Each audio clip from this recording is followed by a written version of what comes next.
ഇന്ന് തന്നെ ഡൗൺലോഡ് ചെയ്യൂ. കാണൂ നിങ്ങളുടെ ഫേവറേറ്റ് ഷോസ്. ഞാനിപ്പോ വന്നിരിക്കുന്നത് കളക്ടറുടെ അധികാരത്തിന്റെ പരിധിയിൽ നിന്നുകൊണ്ടല്ല,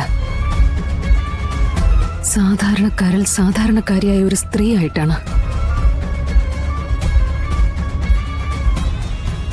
എനിക്കറിയേണ്ട ഒരേ ഒരു കാര്യമുള്ളൂ. നിങ്ങൾ രണ്ടുപേരും കൂടി മധുരയിലെ ഹോസ്പിറ്റലിൽ പോയതെന്തിനാ? ഞാൻ പോയിട്ടില്ല. വിഷ്ണു എന്റെ കൂടെ അവിടെ വന്നിട്ടുമില്ല. രേഷ്മ, വിഷ്ണുവേട്ടനെ കണ്ടെത്താൻ എന്റെ മുന്നിലുള്ള എല്ലാ വഴികളും അടഞ്ഞു. ഇനിയുള്ള ഏക വഴി അത് രേഷ്മ മാത്ര. ഒരു കുടുംബത്തിലെ എല്ലാ അംഗങ്ങൾക്കും വേണ്ടിയാ ഞാൻ ഈ ചോദിക്കുന്നത്. അവരുടെ ഏക പ്രതീക്ഷയെ അവർക്ക് മുന്നിലേക്ക് എനിക്ക് തിരിച്ചെത്തിക്കുക തന്നെ വേണം. അനുകൂലമായ ഒരു മറുപടി കിട്ടാതെ എനിക്ക് ഇവിടുന്ന് പോവാനാവില്ല. എനിക്ക് പറയാനുള്ളതൊക്കെ ഞാൻ പറഞ്ഞു കഴിഞ്ഞു. എന്ത് ചോദിച്ചാലും ഇതിനപ്പുറത്തേക്ക് എനിക്കൊന്നും പറയാനുമില്ല. നിക്ക് രേഷ്മ, ഒരുപാട് ക്രൂരതയാവരുത്. എന്നെ നോക്കണ്ട. ആ വീട്ടിലെ രണ്ടുപേര്, സുഖമില്ലാതെ കിടക്കുന്ന വിഷ്ണുവേട്ടന്റെ അച്ഛനും അമ്മയും, അവരെ വന്ന് രേഷ്മയൊന്ന് കാണണം. അവരുടെ ഇപ്പോഴത്തെ അവസ്ഥ ഒന്ന് നേരിട്ട് വന്ന് കണ്ട് മനസ്സിലാക്കിയിട്ട് മാത്രം എന്നെ സഹായിച്ചാൽ മതി. ഞാൻ അവരെ കണ്ടിട്ട് എന്താ കാര്യം? എനിക്കിതിൽ കൂടുതൽ ഇനിയൊന്നും പറയാനില്ല.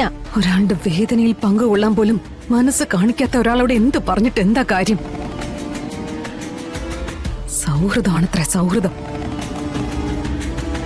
വിഷ്ണു എന്ന ആളുടെ കുടുംബാംഗങ്ങൾ എല്ലാം കൂട്ടത്തോടെ ആത്മഹത്യക്ക് ഒരുങ്ങി നിൽക്കുക.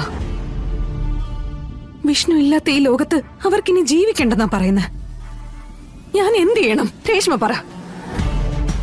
ദിവസവും അവർക്ക് മുന്നിൽ പറയുന്ന കള്ളങ്ങൾ ആലോചിച്ച് എനിക്കിപ്പം എന്നോട് തന്നെ വെറുപ്പ് തോന്നുക. അതിന്റെ കൂടെ വേദനയും.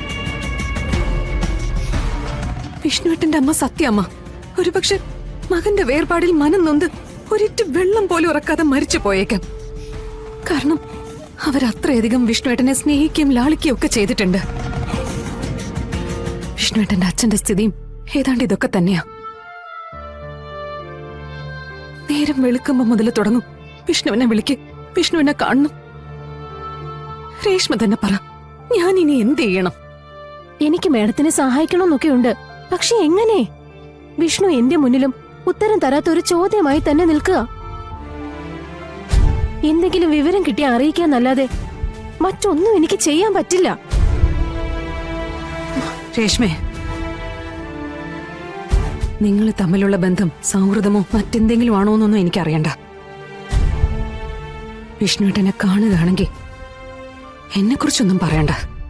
വിഷ്ണുവേട്ടന്റെ കുട്ടികളെയും അച്ഛനെയും അമ്മയും ഒക്കെ ആരെ ഏൽപ്പിച്ചിട്ടാ പോയെന്നൊന്നും ചോദിക്കണം.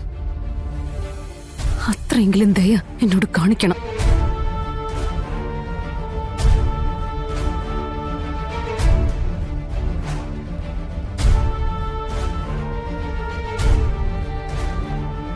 you